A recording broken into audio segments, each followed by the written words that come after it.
ॐ सहना भवतु सहनो भुनक्तु सह वीर्यं करवावहै तेजस्विनावधीतमस्तु मा विद्विषावहै। ॐ शान्ति शान्ति शान्तिः। नारायणं नमस्कृत्य नरं चैव नरोत्तमं देवीं सरस्वतीं व्यासं ततो जयमुदीरयेत्। वागर्थाइव सम्पृक्तौ वागर्थप्रतिपत्तये जगतः पितरौ वन्दे पार्वती परमेश्वरौ। यैरिमे गुरुभिः पूर्वं पदवाक्यप्रमाणतः व्याख्याता सर्ववेदान्ताः तान् नित्यं प्रणतोष्म्यहम् तान् नित्यं प्रणतोष्म्यहम्। श्लोक नंबर 4 से पाठ करेंगे। Page number 11। ब्रह्मादिस्थावरान्तेषु वैराग्यं विषयेष्वनु यथैव काकदृष्टायां वैराग्यं तद्धि निर्मलम्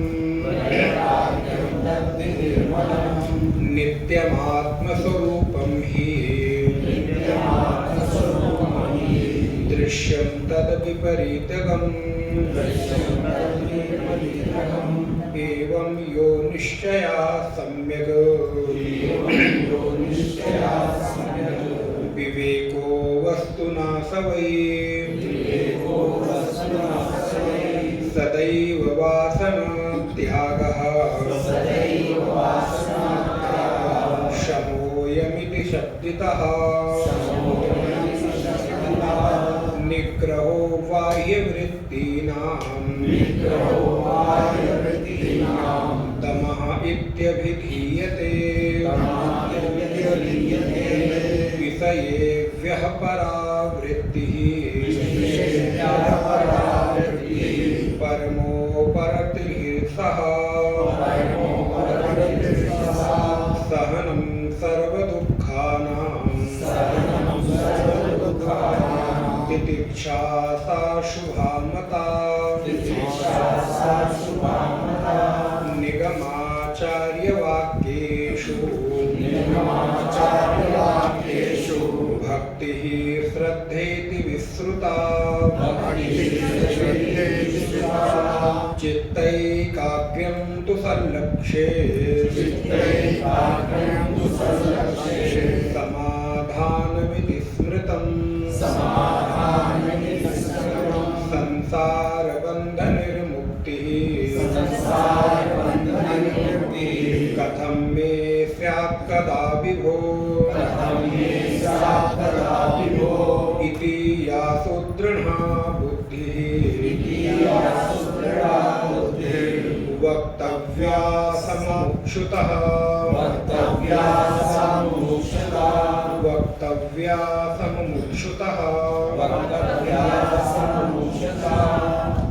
कल हम लोगों ने वैराग्य के ऊपर चर्चा किया। वैराग्य अर्थात अनासक्ति। अनासक्ति अर्थात जहाँ जहाँ हम अपने आप को बंधा हुआ अनुभव करते हैं वहाँ वहाँ हमारी आसक्ति होती है। अब हमारी आसक्ति का विषय क्या क्या हो सकता है, हम कहाँ कहाँ अपने आप को बंधा हुआ अनुभव करते हैं। मुख्यतः तो हमारी आसक्ति के 5 स्थान हैं: शब्द, स्पर्श, रूप और रस तथा गंध। या तो हम अच्छा देखना चाहते हैं, अच्छा सुनना चाहते हैं, अच्छा खाना चाहते हैं, अच्छा छूना चाहते हैं, अच्छा ग्रहण करना चाहते हैं। हमारे आसक्ति के जो विषय हैं वो इन्हीं 5 इंद्रियों के विषयों के इर्द गिर्द घूमते रहते हैं। उनके प्रकार अलग अलग हो सकते हैं। जैसे अगर हमारी आसक्ति खाने में है तो खाने का प्रकार अलग हो सकता है, खाने की वैरायटीज अलग हो सकती है। लेकिन हमारी अगर खाने की विभिन्न प्रकार की इच्छा और पसंद को एक जगह एकत्रित किया जाए तो उसका केवल एक नाम होगा कि आपको अच्छा खाना, अच्छा पहनना। अब पहनने में बहुत सारे रंग भी हो सकते हैं, पहनने में बहुत सारे वस्त्र हो सकते हैं, अलग अलग डिजाइन हो सकती है, लेकिन अगर आसक्ति देखें तो बोले वो केवल अच्छा पहनने की है। इसलिए हमारी आसक्ति का केंद्र बिंदु इन्हीं जो इंद्रियों के 5 विषय शब्द, स्पर्श, रूप, रस और गंध, उन्हीं के इर्द गिर्द घूमता रहता है। तो आप देखिए, हमको लगता है कि हम कितनी जगह बंधे हुए हैं, असल में आप बहुत जगह नहीं, केवल और केवल 5 जगह बंधे हो। और आप केवल 5 जगह बंधे हैं तो कितना आसान है, संख्या तो कितनी कम दिखाई देती है, 5 की संख्या। तो बोले 5 की संख्या दिखाई तो कम देती है, लेकिन उन 5 से निकल पाना क्या इतना आसान है? बोले नहीं। और वो भी जीवा रस से निकल पाना, बोले और कठिन। हम कई बार वस्त्रों के प्रति अनासक्त हो सकते हैं, अच्छे सुंदर दृश्य देखने के प्रति अनासक्त हो सकते हैं, लेकिन कुछ चीजें ऐसी हैं जिनके प्रति चाह कर भी हम अनासक्त नहीं हो पाते। तो इन जगहों पर हमारी आसक्ति फंसी हुई है और यही हमारे बंधन का हेतु बनते हैं। अंतिम समय में हमारी स्थिति क्या होती है? अगर हम विचार करके देखें तो भगवती श्रुति कहती है, आप जैसा सोचते हुए इस शरीर का त्याग करते हैं तद अनुरूप आपकी गति निश्चित हो जाती है। अंते यह मति सा गति, अंत में जैसी मति होती है वैसी ही गति हो जाती है। तो असल में हमारी आसक्ति का केंद्र बिंदु कुछ स्थान है, उनसे अगर हम अपने आप को संयमित कर पाए तो हमारे बंधन का जो हेतु है वो थोड़ा तो कमजोर होगा। लेकिन होगा कैसे? बोले महाराज आप बता तो रहे हैं। तो इसका उपाय कृष्ण कहते हैं, असंग शस्त्रेण दृढ़ेन छित्त्वा, असंगता रूपी कुल्हाड़ी से, असंगता रूपी शस्त्र के द्वारा इस आसक्ति के बंधन को काट देना चाहिए। और हमारे बंधन के जो हेतु हैं वो अगर भौतिक संसार में हम विचार करके देखें तो 10 जगह हम पाएंगे। गोस्वामी जी ने उनको बहुत सुंदर तरीके से एक जगह समवेत किया, एकत्रित किया। जननी जनक बंधु सुत तारा, तन धन भवन सुहृद परिवारा, तिनकर ममता ताग बटोरी, मम पद मन ही बांधि बर डोरी। जननी जनक, आप गिनते जाइए आप कहां कहां बंधे हैं। जननी माता, जनक पिता, बंधु सुत तारा पत्नी अथवा पति, तन धन भवन सुहृद और परिवार। इन 10 जगहों के अलावा आप देखिए कि आप क्या कहीं और फंसे हैं, या तो माता के प्रति, पिता के प्रति, पुत्र के प्रति, पति पत्नी के प्रति, धन के प्रति, संबंधी के प्रति, सुहृद के प्रति, परिवार के प्रति, समाज के प्रति। तो जननी जनक बंधु सुत तारा, तन धन भवन सुहृद परिवारा।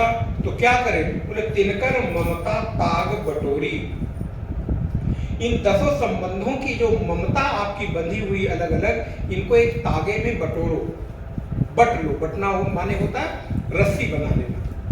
जैसे आपने देखा होगा रस्सी हमेशा एक धागे से नहीं बनती, रस्सी में 3 धागे होते हैं, 2 धागे अथवा 3 धागे से। माताएं जैसे अपनी चोटी बनाती हैं तो उस चोटी को बनाने के लिए बालों को भी 3 विभाग 2 विभाग करने पड़ते हैं, तब जाकर चोटी गुथती है, जब जाकर चोटी बनती है और तभी टिकती है।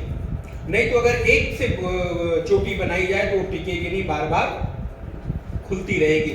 उसी प्रकार हमारे भी ये 10 आसक्ति के जो केंद्र बिंदु हैं, इनका एक रस्सी बना लेना, गूंथ लेना है आपस में। और फिर क्या करें? बोले एक रस्सी के सिरे को अपने उद्दंड रूपी, ये मन रूपी जो पशु है उसको बांध दो। और बोले दूसरा सिरा, बोले दूसरा सिरा भगवान के श्री चरण रूपी खूंटे में बांध दो। बोले महाराज भगवान को भी क्या क्या बना लेते, कभी खूंटा, कभी कुछ कभी कुछ। बोले वो सब बनने को तैयार है जो आप भी बनाना चाहो।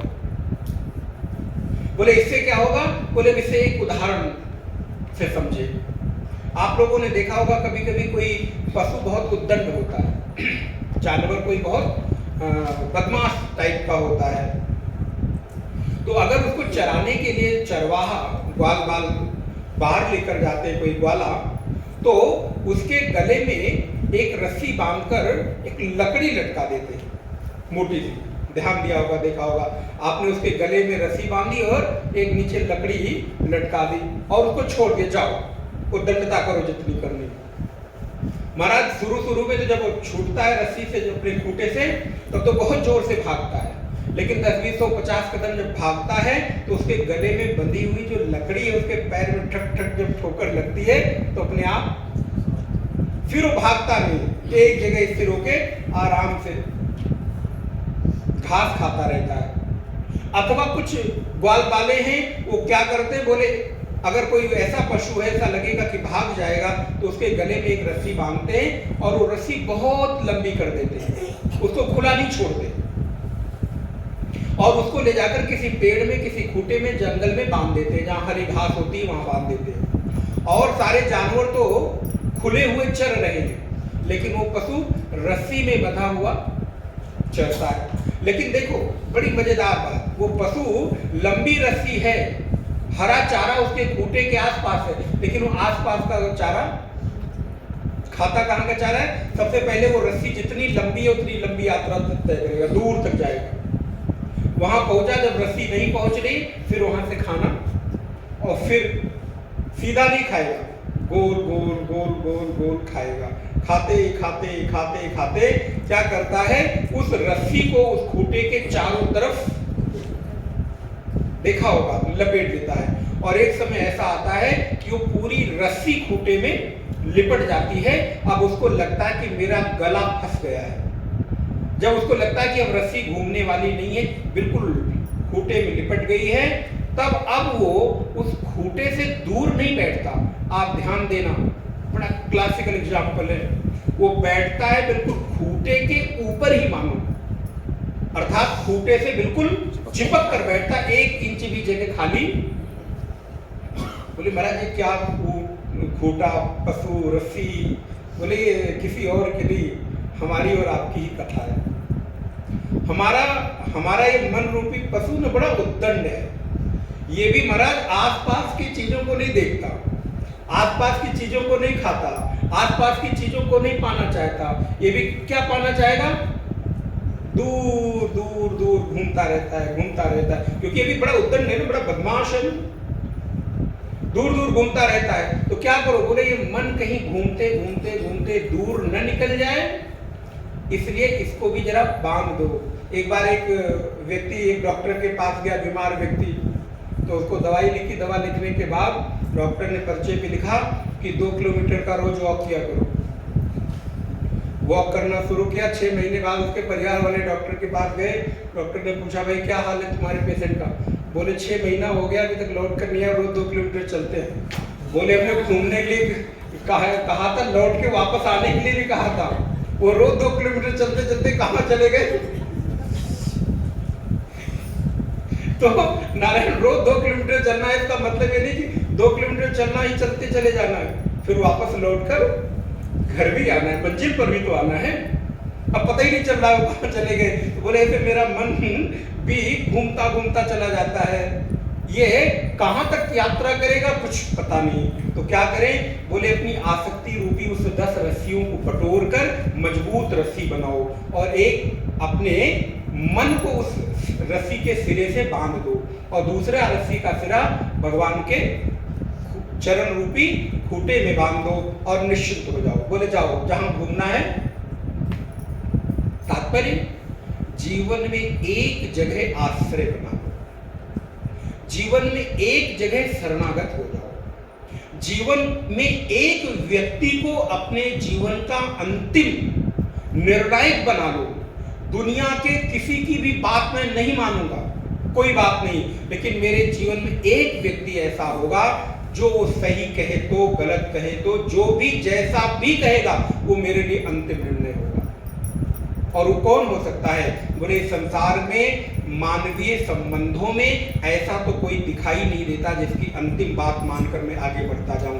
बोले नहीं नहीं, तुम्हारी दृष्टि अभी नहीं गई। मानवीय संबंधों में एक ऐसा संबंध है जो इसी देह में, इसी हमारे जैसे रहता हुआ, हमारे जैसे खान पान करता हुआ, हमारे जैसे वेशभूषा और वस्त्र धारण करता हुआ, हमारे जैसे ही जीवन जीता हुआ भी एक संबंध ऐसा है जिसके जीवन को अगर मैं अपने जीवन को जिसके आश्रय में अगर समर्पित कर दूं तो मेरे जीवन में कभी हानि नहीं होगी। बोले संबंध कौन सा? भाई का?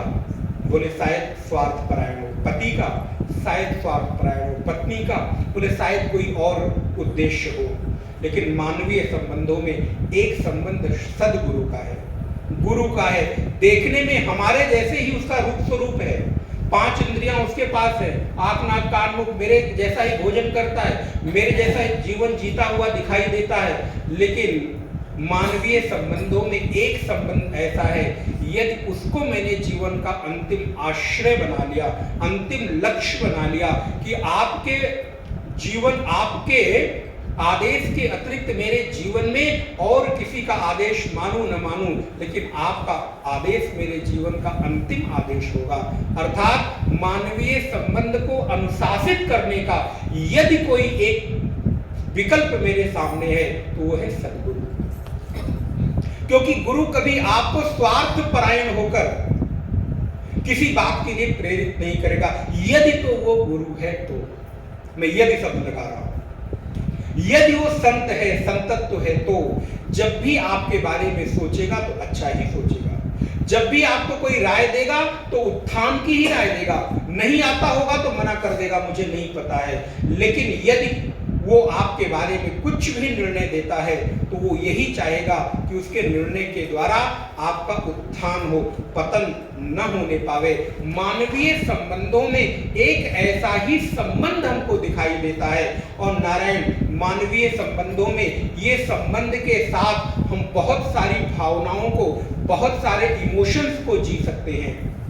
जैसे परमात्मा के लिए कहते हैं कि गुरुर ब्रह्मा गुरुर विष्णु, जैसे परमात्मा के लिए कहते हैं त्वमेव माता पिता, त्वमेव बंधुश्च सखा, त्वमेव विद्या द्रविणम, त्वमेव सर्वम।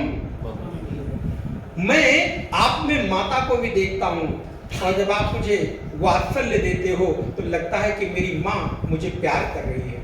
जब आप मुझे अनुशासित करते हो, जब आप मुझे छांव देते हो, कोई मार्गदर्शन देते हो, तो गुरुदेव ऐसा लगता है कि आप मेरे पिता की भूमिका में हो। लेकिन जब हम मनुष्य हैं, हमारे जीवन में कभी प्रेम की, स्नेह की आवश्यकता होती है, मेरे जीवन को कभी सूनापन लगता है, तो ऐसा लगता है कि आपसे अतिरिक्त मेरा और कोई हितैषी मित्र नहीं है। आप मेरे एक प्रियतम के रूप में, एक सखा के रूप में भी मुझे अनुभव में आते हो, क्योंकि मैं और संसार के संबंधों को देख लिया, हर जगह कहीं न कहीं स्वार्थ परायणता दिखाई दे रही है। लेकिन अब थक हार कर मैं आपके चरणों में आया हूं। मैं यहाँ हर वो भावना जीना चाहता हूं, चाहे वो माता की हो, पिता की हो, भाई की हो, बंधु की हो, सखा की हो, मित्र की हो, आवश्यकता होने पर गुरु की भूमिका हो, मार्गदर्शक की भूमिका हो। और जब मैं आपके स्वरूप में निहारता हूं तो मुझे मेरे आराध्य का दर्शन होता है। हर रूप को अगर मानवीय संबंधों में जीने का कोई एक विकल्प हमारे और आपके पास है तो वो है सद्गुरु का स्थल, वो है गुरु की भूमिका में रहने वाला जो एक व्यक्तित्व हमको दिखाई देता है। भले वो रहता है मेरे जैसे, मेरे ही संबंधों में, मेरे आसपास की परिस्थितियों में मेरे जैसा ही भोजन आहार करता है, मेरे जैसी ही उसकी दिनचर्या जीवन दिखाई देता है, लेकिन उसके बाद भी उसकी जो निर्मलता है, पवित्रता है, दिव्यता है, मार्गदर्शन है, ज्ञान है, उसके द्वारा मैं विभिन्न भावनाओं को अनुभव कर पाता हूँ। इसलिए क्या करूँ? बोले अपने मन रूपी उद्दंड इस पशु को एक रस्सी के हिस्से से बांध दो, दूसरा हिस्सा भगवान के श्री चरणों से बांध दो, छोड़ दो, जाने दो, जहां जाता है जाने दो। मेरे भाई बहन ध्यान रखना, आज नहीं तो कल, परसों नहीं तो वर्षों में कभी न कभी लौट कर आएगा। तो कहां बैठेगा?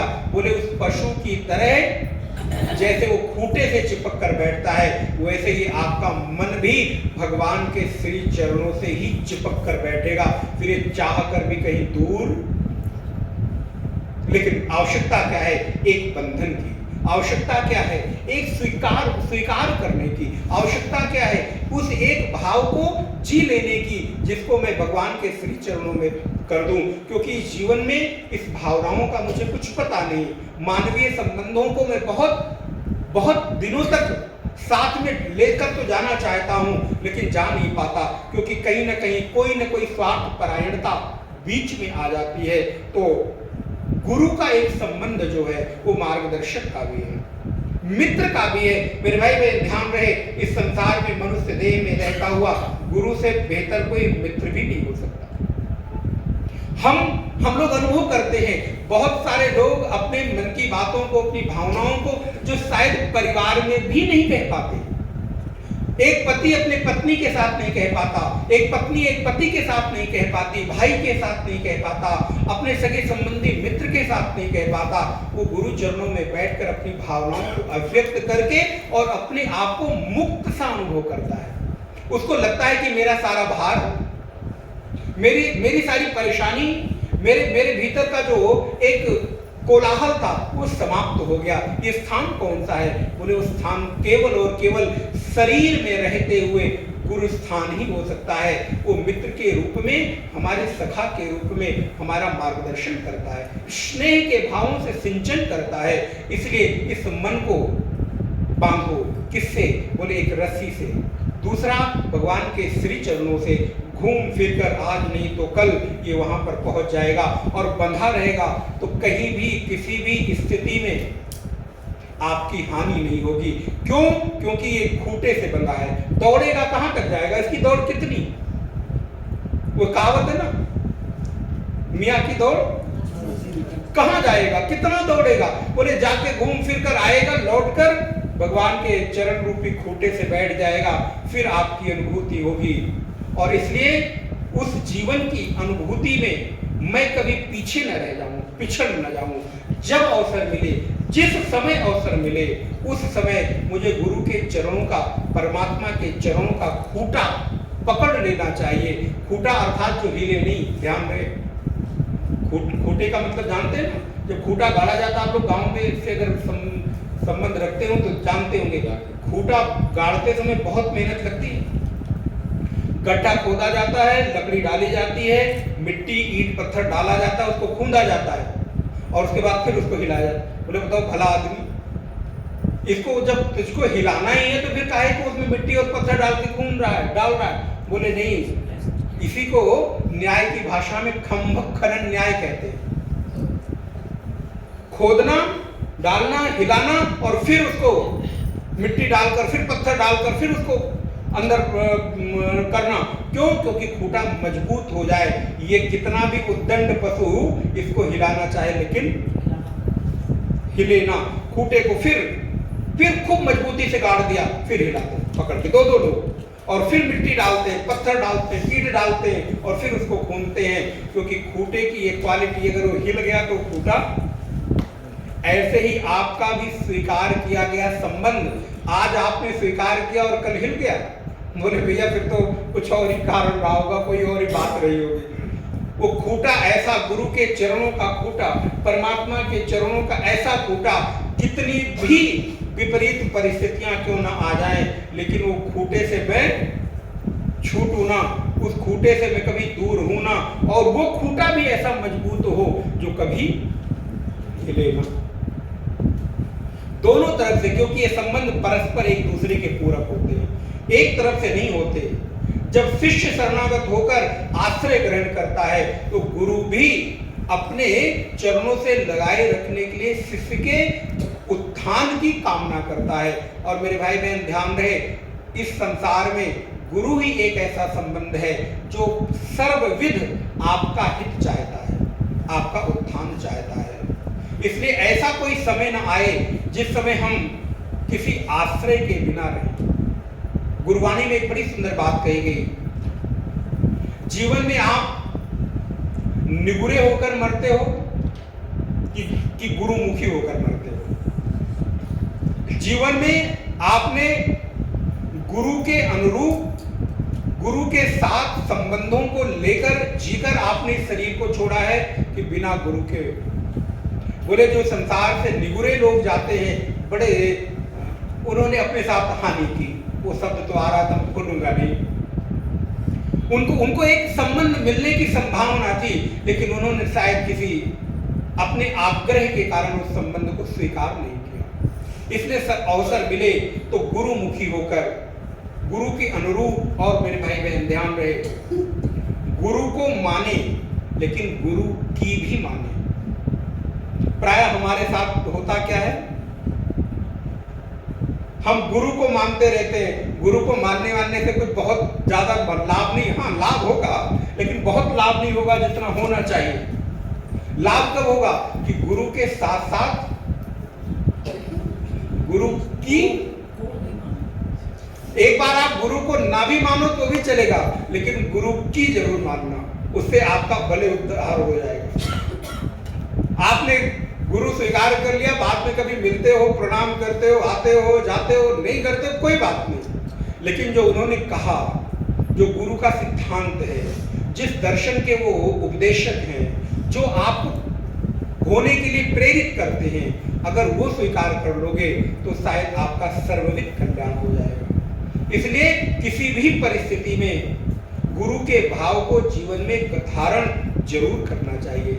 जीवन ऐसा न जाए, छूछा न जाए, वैराग्य के इस स्तर का हो जाए कि गुरु चरणों की प्रीति हमको अन्य प्रिय प्रेम से विमुख कर दे। बोले महाराज इस स्तर का, बोले हाँ। और गुरु चरणों का प्रेम का मतलब है गुरु के सिद्धांतों से प्रेम, गुरु की शरणागति से मतलब है गुरु के दर्शन से प्रेम, गुरु के उपदेश से प्रेम, उनके उपदेश में श्रद्धा का इस रूप में स्वीकार हो जाना कि उसके अतिरिक्त जीवन में अन्य कुछ रहे ही ना। तद अनुरूप मार्ग का अनुसरण करना ही गुरु को और गुरु की मानना है। भगवत पाद कहते हैं हमारे जीवन का जो वैराग्य का स्थान है वो इस रूप में हो जाए कि चित्त वृत्तियां सदा परमात्मा के अतिरिक्त अन्य कहीं न जाए। नित्यम आत्मस्वरूपम ही दृश्यम तद विपरीतगम एवं यो निश्चया सम्यक विवेको वस्तुना सवै। विवेक तो आप पढ़ ही रहे रोज सुबह।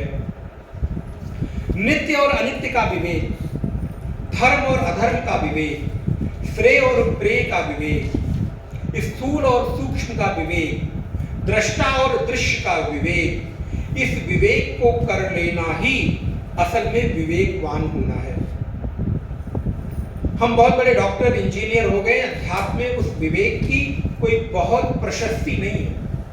उस संसार की उपलब्धि अगर आपको हो गई है और वही विवेक आपको अध्यात्म में भी उपलब्धि दिला देगा, ये जरूरी, क्योंकि अध्यात्म के विवेक के लिए किसी अन्य विवेक की ही आवश्यकता होती है। रैदास को देखो, कबीर को देखो, तुलसी को देखो, मीरा को देखो, कितने सारे उदाहरण आपके सामने। वाल्मीकि को देखो, कौन सा विवेक था, कौन से कॉलेज की डिग्री और कौन से कॉलेज का उन्होंने एजुकेशन लिया था, क्योंकि अध्यात्म में कुछ अन्य ही विवेक की आवश्यकता होती है। मीरा का विवेक क्या है, मेरे तो गिरधर गोपाल, इसके अतिरिक्त वो कुछ जानते ही नहीं, केवल और केवल मेरे श्रीहरि, मेरे गिरधर, मेरे गोपाल, उसके अलावा सारे संसार के संबंध, बोले मैं किसी को जानती नहीं, किसी को पहचानती नहीं। विष का प्याला राणा ने भेजा, हंसकर मीरा उसको हंसकर ग्रहण किया, और परिणाम क्या हुआ? बोले मेरे तो गिरधर गोपाल। फिर जिम्मेदारी आपकी नहीं रह जाती, फिर जिम्मेदारी आपके स्वामी की हो जाती है, परमात्मा की हो जाती है। वृंदावन जाती है मीरा, सुना है एक संत रहते हैं, उनका दर्शन करना है, और उन संत का नियम है कि वो किसी स्त्री का दर्शन किसी स्त्री से मिलते नहीं है। मीरा ने द्वार पर जाकर आवाज लगाई, सेवक बाहर निकले, जाकर अपने गुरुदेव को कहो मीरा मिलने आई है, दर्शन करना चाहती है। सेवक ने जाकर गुरु को कहा, गुरु ने कहा जाकर कह दो मेरे गुरुदेव किसी स्त्री से नहीं मिलते हैं। सेवक ने आकर संदेश भेजा, मेरे गुरु कह रहे हैं कि मैं किसी स्त्री से नहीं मिलता। मीरा कहती है अच्छा, मैं तो घर से चली थी, ये सुनकर ये जानती हूं कि ब्रज में एक ही पुरुष है, ये दूसरा पुरुष कब से पैदा हो गया। जाकर संदेश सेवक ने गुरु को सुनाया, गुरु द्वार छोड़कर दौड़े भागे आए, कौन आ गया? ये किसकी ऐसी दृष्टि हो गई जो कृष्ण के अतिरिक्त संसार में किसी और पुरुष को? मीरा को पैर पकड़ लिया, आओ मीरा मुझसे बड़ी गलती हो गई, मैं तो खुद को पुरुष समझ रहा था, तुम तो मुझसे भी कितनी श्रेष्ठ हो, तुम्हारे जीवन में तो गिरधर के अतिरिक्त तो अन्य कोई पुरुष बचा ही नहीं है। जीवन की ये दृष्टि, ये विवेक जागृत हो गया है। भगवत्पाद कहते हैं इस विवेक को ही असल में अध्यात्म विवेक कहते हैं। तदुपरांत सदैव वासना त्यागः शमो यमिति शब्दितः निग्रहो बाह्य वृत्ति नाम। श्लोक नंबर 6। दमः इत्यभिधीयते, समग्र प्रकार की वासनाओं का त्याग शम कहलाता है, और निग्रहो बाह्य वृत्ति नाम दमः इत्यभिधीयते। जो बाह्य संयम है, भीतर से संयम है, उसको दम कहते हैं, और जो मन का संयम है उसको शम कहते हैं। इतना समझो। आपका बहुत कुछ खाने का मन है, चलो हम लोग अपना उदाहरण ले लेते हैं। मानो रास्ते चल रहे हैं, रास्ते में कोई सुंदर सा स्थान दिख गया, कुछ खाने की इच्छा हो गई, लेकिन अब इस वेश के कारण, इस वस्त्र के कारण हम उतरकर उस ठेले पर खड़े होकर चाट पकौड़ी, मन है, लेकिन फिर भी इस वेश ने मुझे रोक दिया, संयम करा दिया। इसलिए वेश की एक अपनी महत्ता है, रंग की अपनी बड़ी महत्ता है। जब आप भगवा पहन रहे हैं ना, भगवा धारण किए हैं, तो इसको यूं ही नहीं दिया गया है, इसको केवल एक सौंदर्य का परिधान मत मानिएगा। ये आपके लिए प्रतीक है कि हम अभी बाहर से भगवा हो गए, भगवान करे कि भीतर से भी हो जाए। आधे अधूरे ही सही, लेकिन भीतर से भी जरा संन्यास घटित हो जाए। तो इच्छा तो थी उतरकर मैं भी जरा कुछ चाट पकौड़ियां खा लेता, मैं भी जरा कुछ पानी पूरी खा लेता, मैं भी जरा कुछ ये कर लेता, लेकिन वस्त्र ने क्या किया? आपको संयमित कर दिया। मन होते हुए भी कपड़े ने आपको, ये क्या हुआ?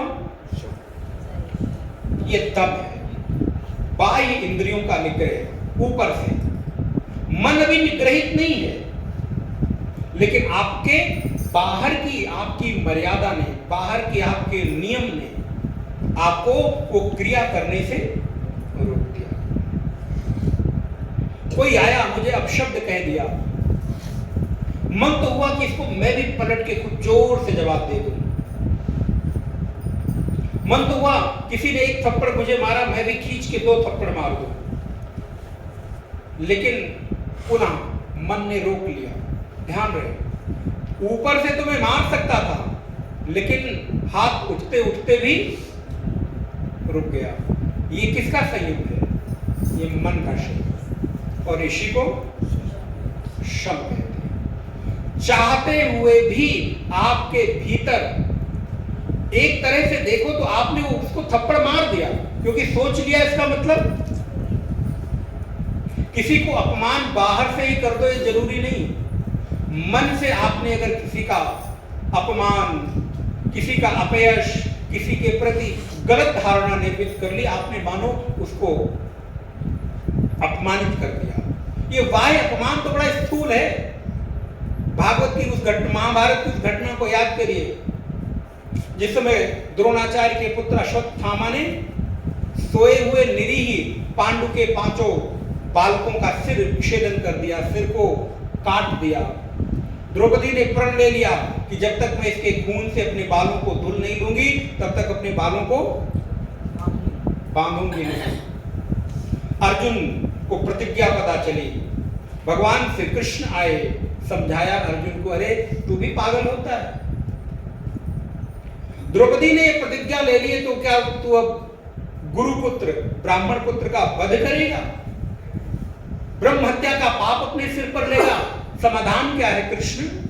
कृष्ण कहते हैं जो तुम्हारा प्रेमास्पद था, जिसका तुम आदर करते थे, जिस अश्वत्थामा के आने के बाद पूरे के पूरे पांडवों के सहित मंत्रियों के सहित पूरी की पूरे राज दरबार के लोग खड़े होकर आदर करते थे, आज वो अश्वत्थामा तुम्हारे सामने सिर झुकाकर अपमानित होता हुआ महसूस होता हुआ वो खड़ा हुआ है। क्या तुमको लगता है अश्वत्थामा जिंदा है? अरे ये तो उसी दिन मर गया जिस दिन तुम इसका आदर करते थे और तुम इसको खींचकर बंधन में बांधकर रस्सी में तुम्हारे सामने खड़ा। अब इसको बाहर से मार देने से कुछ नहीं है, तो भीतर से तिल तिल रोज मरेगा। तुम इसको मारकर ब्रह्म हत्या और गुरुपुत्र और ब्राह्मण पुत्र को मारने के पाप से बच जाओ। इसको तुमने ऑलरेडी बाहर से मारना, क्या मारना है? अर्जुन तुम इसको बाहर से मार दोगे, तेरे को ब्रह्म हत्या का पाप लगेगा, ब्राह्मण की हत्या का पाप लगेगा, गुरुपुत्र को मारने का। अरे जो गुरुपुत्र जब राजमहल में प्रवेश करता था, तुम लोग कुर्सी पर बैठे रहते थे, सिंहासन पर बैठे रहते थे, खड़े होकर आदर के सहित आसन देते थे। आज वही गुरुपुत्र तुम्हारे सामने अपने प्राणों की भीख मांग रहा है। आज वही अश्वत्थामा तुम्हारे सामने निरीह प्राणी की तरह खड़ा हुआ है। तुमको लगता है कि अश्वत्थामा जिंदा है? नहीं नहीं कृष्ण, अर्जुन अश्वत्थामा जिंदा नहीं रह गया। ये तो इसको छोड़ दो, इसके बाल को मुंडन कर दो और मुंडन कर कर इसके मस्तक पर जो मणि है उसको खींच लो और इसको छोड़ दो। ये रोज मरेगा और तुम ब्रह्म हत्या ब्राह्मण हत्या के पाप से। इसलिए नारायण जीवन के भीतर किसी को बाह्य रूप से दंड देना देते हैं लोग, दंड एक व्यवस्था है। लेकिन अगर मन से, मैंने कोई भजन आप गाते हैं ना, मन से मन गिराना ना चाहे जितनी सजा देना, क्या ऐसे कुछ है ना, राधे तेरे चरणों की गर धूल जो मिल जाए, सच कहता हूँ मेरी तकदीर बदल जाए। हाँ, नजरों से गिराना ना चाहे जितनी सजा देना, नजरों से गिराना ना चाहे जितनी सजा देना, नजरों से जो गिर जाए, नजरों से जो गिर जाए, मुश्किल ही संभल पाए, राधे तेरे चरणों की, श्यामा तेरे चरणों की, रज फूल जो मिल जाए, सच कहता हूँ राधे, तकदीर बदल जाए, सच कहता हूँ राधे। तो बाहर से जो हम दंड देते हैं वो तो स्थूल दंड है, एक विधान बनाने के लिए, अनुशासन के लिए तो वो है। लेकिन दंड तो है कि आपने हृदय रूपी सिंहासन पर जिसको बैठाया था उसको उतारकर नीचे रख दिया। इससे बड़ा दंड और क्या हो सकता है? इसलिए जीवन के भीतर जो श्रम और दम है वो आपको अनुशासित करता है। बाहर से आपको इंद्रियों का निग्रह और भीतर से मन का निग्रह, ये आपकी एक संपत्ति है, पूंजी है। इंद्रियां चाह रही हैं कुछ खाएं पिएं, घूमें टहलें, देखें छुएं करें, लेकिन आपने उनको रोक लिया। अच्छा, अगर कई बार आप इंद्रियों के संयम को न रोक पाए तो कम से कम मन के संयम को रोकें, और अगर मन के संयम को न रोक पाए तो कम से कम इंद्रियों के संयम को, इंद्रियों को रोक ले, इंद्रियों से संयमित कर ले। कोई एक अगर आपके बस में है ना, तो आप गिरने से बच जाओगे। अगर शम है, शम से चूक गए तो दम बचा लेगा, और दम से चूक गए तो शम बचा लेगा। दो में किसी एक को तो धारण करना। अगर दोनों से चूक गए तो फिर तो बड़ा कठिन है, बहुत मुश्किल है। भगवत्पाद कहते हैं इसी को तो साधन चतुष्टय के भीतर शम और दम कहते हैं। विषयेभ्यः परावृत्तिः परमो परतिरिक्तः सहनं सर्व दुःखानां तितिक्षा शुभा। तितिक्षा अद्भुत सामर्थ्य का नाम तितिक्षा है। अगर आपके भीतर तितिक्षा आ गई ना, तितिक्षा माने सहन करने की शक्ति। लेकिन सहन करने की शक्ति कैसी? सहनम विवेक चूड़ामणि में भगवत्पाद कहते हैं तितिक्षा, थोड़ा और विस्तार किया उन्होंने। सहनम सर्व दुखानाम अप्रतिकार पूर्वकम। जस्ट थिंक, सहना मजबूरी ना हो, सहना स्वाभाविक स्वभाव हो। भूख लगी है, कुछ नहीं है तो मजबूरी में सहन करना ही है।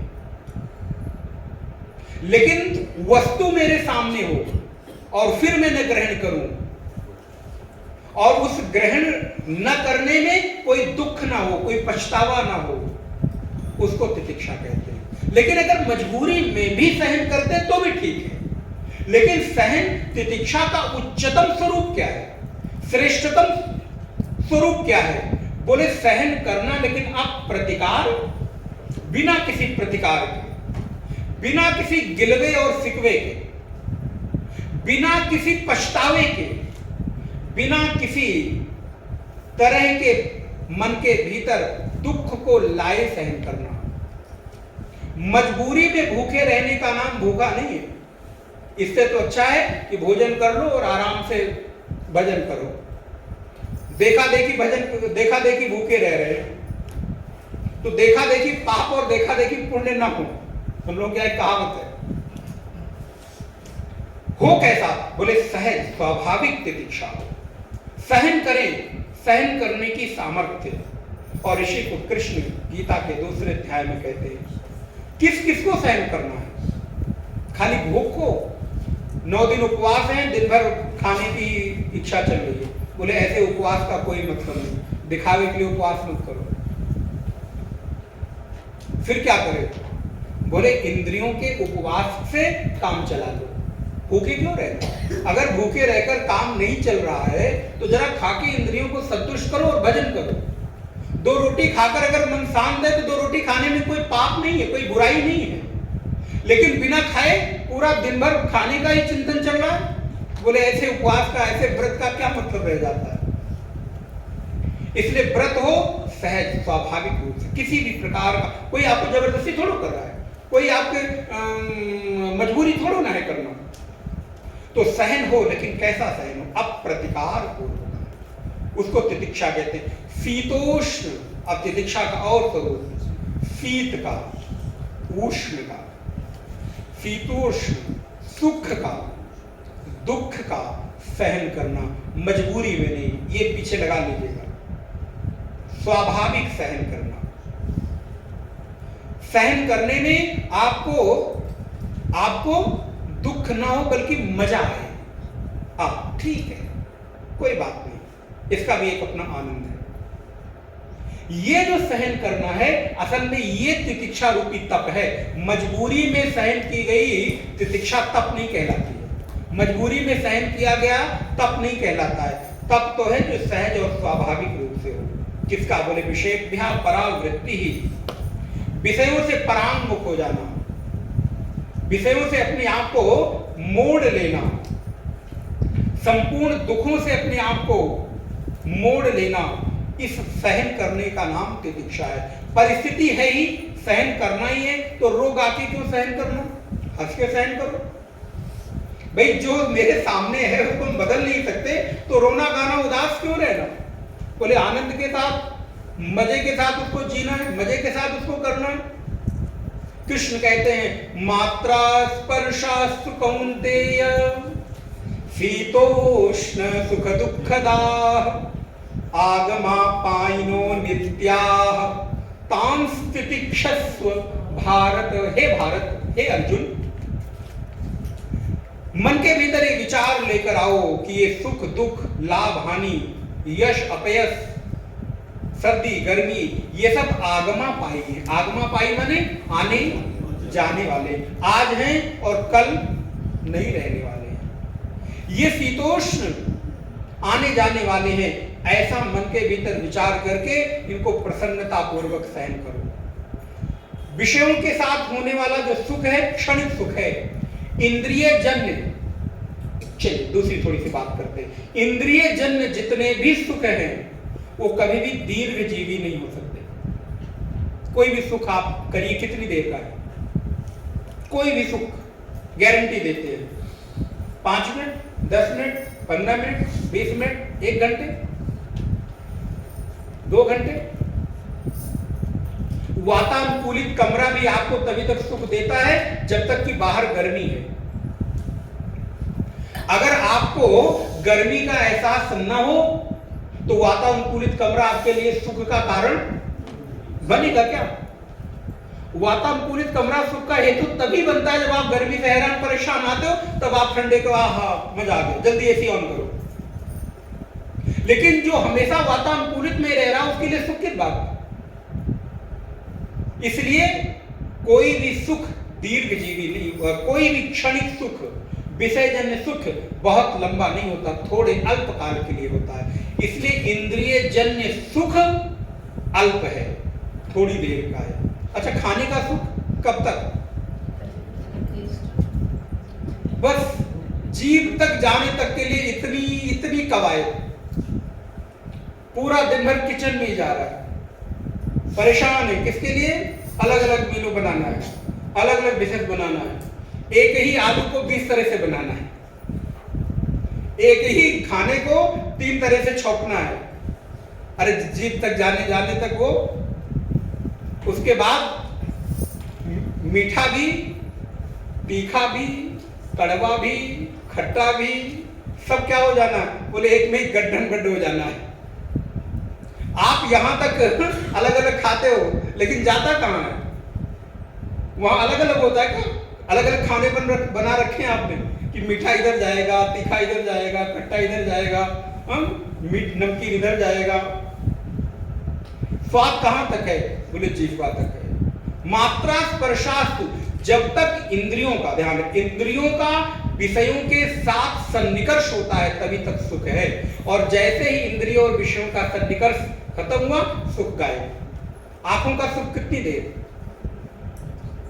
जितनी देर ये पहाड़ आप बाहर देख रहे हो, और अगर यही पहाड़ियों से जरा पूछो कि पहाड़ कितना सुख देता है देखने में।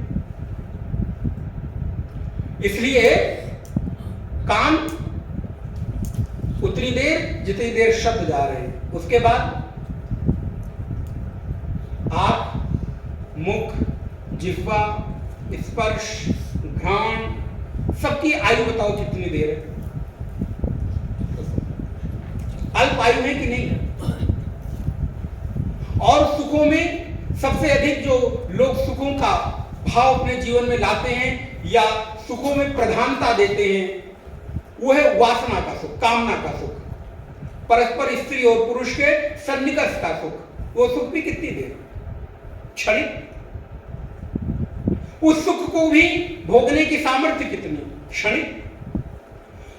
कोई भी सुख दीर्घकालिक नहीं है। आपके भीतर सामर्थ्य ही नहीं है कि सुखों को आप भोग सके। असल में सुख आपको भोगते हैं, क्योंकि सुख भोगते भोगते आप बूढ़े हो जाते हो, वो विषय बूढ़ा नहीं होता। रूप को देखते देखते आंखें बूढ़ी हो गई, लेकिन रूप बूढ़ा। कान सुनते सुनते बूढ़े हो गए, लेकिन शब्द बूढ़ा। कठोपनिषद में भगवान यमराज नचिकेता को उपदेश करते हैं। अभी हम लोग 2 दिन बाद नचिकेता ताल जाने वाले हैं ट्रैकिंग के लिए, जहां पर नचिकेता ताल है। वहां थोड़ी देर अगर समय रहा तो कठोपनिषद पर चर्चा करेंगे।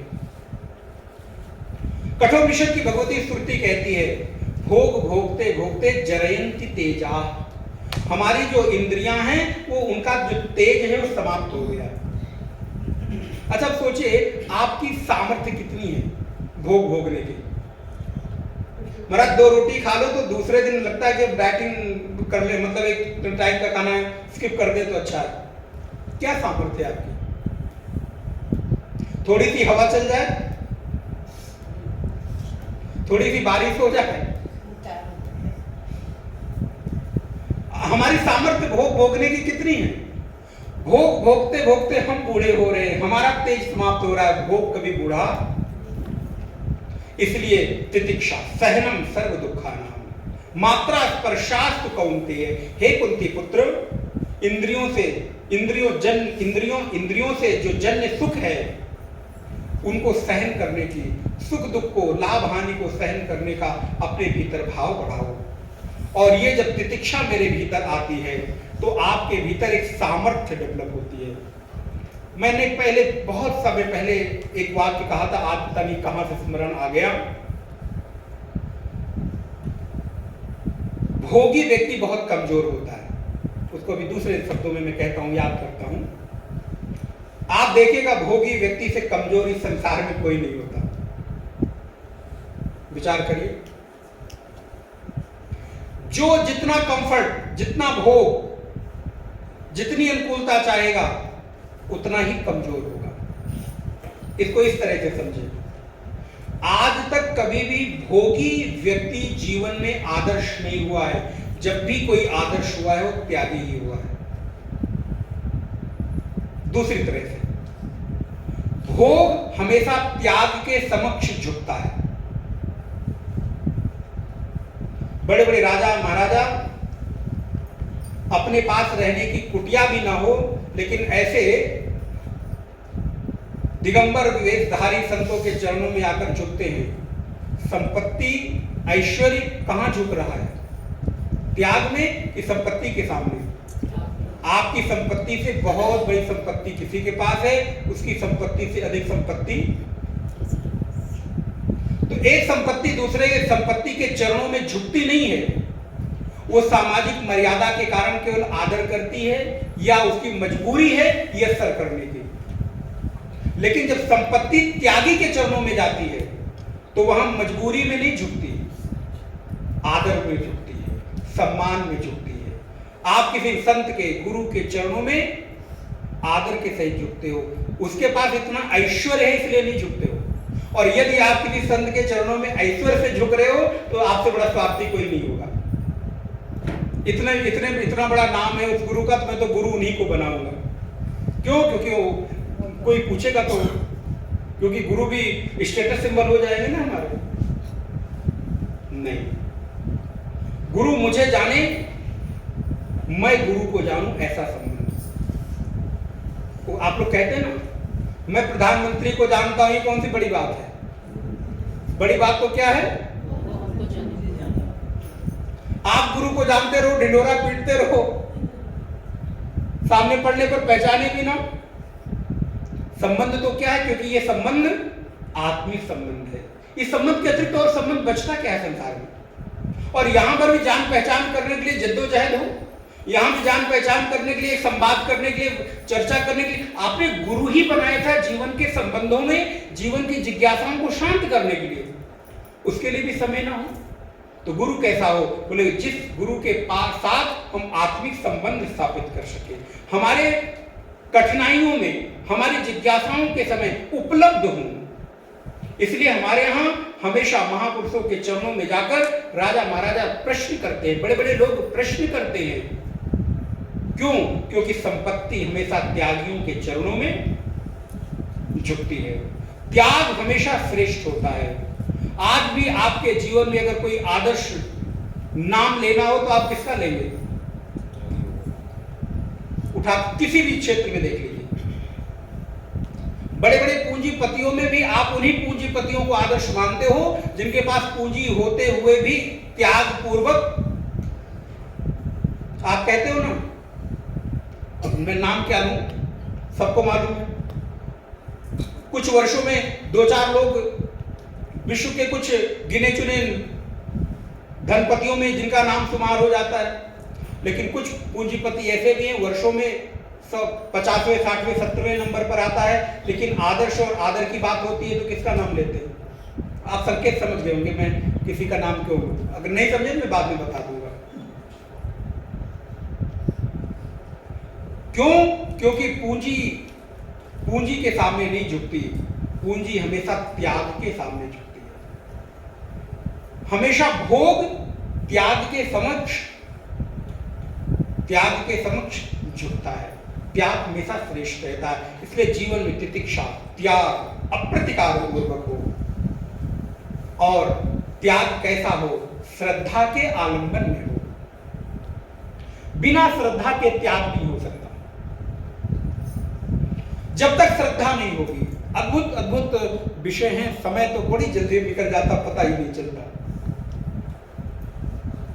श्रद्धा, ध्यान रखना, श्रद्धा करना आपकी जिम्मेदारी है, लेकिन आपकी श्रद्धा को और अधिक बढ़ाकर आपको वापस करना ये श्रद्धेय की जवाबदारी है। पुनः रिपीट कर देता हूं, आप मेरे चरणों में श्रद्धा करते हो, ये आपकी अपनी भावना है, आपकी पवित्रता है, ये आपने किया।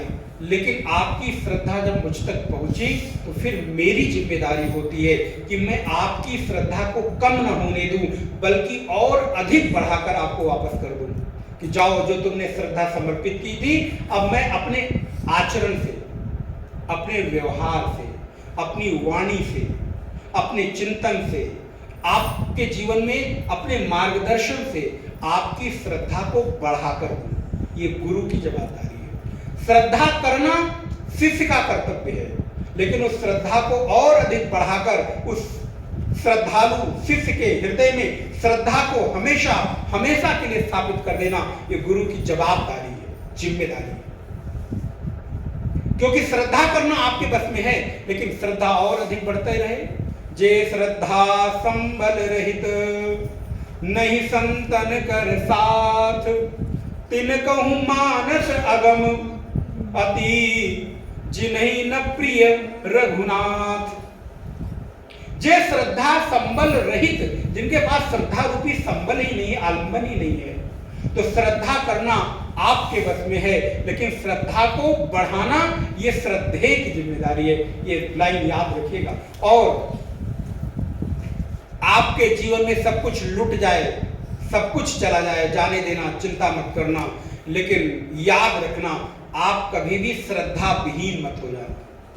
क्योंकि जो व्यक्ति श्रद्धा विहीन हो गया, जिसके जीवन से श्रद्धा लुट गई, उसका जीवन कभी भी संवर नहीं सकता है। और यदि आप में एक पूंजी बची है, श्रद्धा, भरोसा, विश्वास, पुनः सारी चीजें अपने आप खड़ी हो जाएंगी। इन्हीं बातों को विचार करिएगा, मैं कह रहा हूं मत मानिएगा। आपको लगे, आपकी भी बुद्धि थोड़ी सी विषयों पे चलनी चाहिए ना, बाकी तो आप सुनते ही रहते हैं, कथाएं तो पढ़ते ही रहते हैं। श्रद्धा रूपी पूंजी जीवन की बहुमूल्य पूंजी है। सब कुछ लुट जाए, सब कुछ चला जाए, लेकिन श्रद्धा बची रहेगी, सारी चीजें अपने आप लौट कर आ जाएंगी। लेकिन यदि श्रद्धा उठ गया, भरोसा उठ गया, विश्वास चला गया, फिर आप छूछे हो जाओगे, खाली हो जाओगे, फिर आपके पास कुछ बचेगा नहीं। और श्रद्धा रूपी पूंजी सबके चरणों में समर्पित मत करना। किसी के बाह्य रूप को देखकर, किसी के बाहर आडंबर को देखकर, किसी के ऐश्वर्य को देखकर, किसी के रूप स्वरूप सौंदर्य को देखकर कभी भी अपनी श्रद्धा रूपी पूंजी उसको मत देना। श्रद्धा उसको देना जो श्रद्धेय के पद पर प्रतिष्ठित होने लायक हो, जो आपकी श्रद्धा को बढ़ाने का काम करता हो। और ऐसा कौन है? मुंडक उपनिषद कहता है, जो श्रोत्रिय हो, ब्रह्मनिष्ठ हो। सा गुरुमेवाभिगक्षेत श्रोत्रियम ब्रह्मनिष्ठ परीक्षलोकान कर्मचितान ब्राह्मणा निर्वेदम आयात नास्य कृतः कृतेन। श्रोत्रियम ब्रह्मनिष्ठम सगुरुमेवाभिगक्षेत। ऐसे गुरु के चरणों में जाना जो शास्त्र में निष्णात हो, वेद में उपनिषदों में पारंगत हो, जो आपको उस सिद्धांत को बता सके, अपने वैयक्तिक सिद्धांत को नहीं, जो शास्त्र की बातों को, उपदेशों को आपके हृदय में वो ये न कहता हो मैं कह रहा हूं। आप हमारे शास्त्र उठाकर देखिए, कोई ऋषि नहीं कहता कि मैं कह रहा हूं। जब कोई शिष्य प्रश्न करता है तो ऋषि क्या कहता है, जो तुमने प्रश्न किया था, ये प्रश्न उस समय नारद ने किया, देवर्षि ने किया, ब्रह्मा ने किया, विष्णु ने, किसी का नाम लेगा, और जो उत्तर उनके गुरु ने दिया वो उत्तर में, क्योंकि हम परंपरागत लोग हैं, हम मनमुखी लोग नहीं हैं। हमें अपनी इस गौरवशाली सनातनी परंपरा पर गर्व होना चाहिए। हमारा अपना क्या है, हम तो अपने ऋषियों के द्वारा दिया गया जो प्रसाद है वो आप तक पहुंचा सकते। ऐसी परंपरा में का जो संवाहक गुरु हो, जो श्रोत्रिय हो, जिसने सम्यक गुरु के चरणों में बैठकर वेदों का, उपनिषदों का श्रवण किया हो, जो ब्रह्मनिष्ठ हो, कहता ही ना हो बल्कि उसकी भी निष्ठा उस तत्व में, ऐसे किसी के चरणों में अपनी बहुमूल्य श्रद्धा को समर्पित करिएगा। ये आपकी जिम्मेदारी है। और अगर आप नहीं करते हो और आपकी श्रद्धा कभी टूटती है, लुटती है, पिटती है, मिटती है, तो ये आपकी जिम्मेदारी है, किसी और की नहीं। क्योंकि श्रद्धा देने के पहले आपको सोचना चाहिए था किसको आप श्रद्धा समर्पित कर रहे हो, कौन देने लायक है और कौन आपके उस बहुमूल्य श्रद्धा को संभालने की क्षमता रखता है। श्रद्धा अद्भुत शब्द है, व्याख्या तो घंटों, 2-4 घंटे भगवत कृपा से हो सकती है, समय अपनी गति से है, तो इसलिए समय में मुझे श्रद्धा है, तो इस समय की श्रद्धा का मैं आदर करता हूँ। मैंने सोचा था कि इस विषय को और आगे ले चलेंगे, लेकिन हरी इच्छा, अपने सोचने से तो कुछ होता नहीं। इसलिए श्रद्धा कहाँ हो, बोले निगमाचार्य वाक्येषु भक्ति श्रद्धेति विस्तृतः चित्तैकाग्र्येन संलक्ष्य समाधानम इति स्मृतम। ये समाधान की भावना है, हमारे भीतर श्रद्धा का आलम्बन बढ़े। आप कभी भी किसी भी स्थिति में अपनी श्रद्धा को कमजोर मत होने देना। आज का सूत्र ये याद रखिए, हर स्थिति में आपकी श्रद्धा उत्तरोत्तर प्रगाढ़ हो, बढ़े, ऐसा प्रयत्न करें और ऐसे कृत्य करें, ऐसा व्यवहार करें कि मेरी श्रद्धा पर कभी चोट न पहुंचे, मेरी श्रद्धा उत्तरोत्तर प्रगाढ़ होती रहे। ओम पूर्णमदः पूर्णमिदं पूर्णात् पूर्णमुदच्यते पूर्णस्य पूर्णमादाय पूर्णमेवावशिष्यते। ओम शांति शांति शांति। हरि ओम।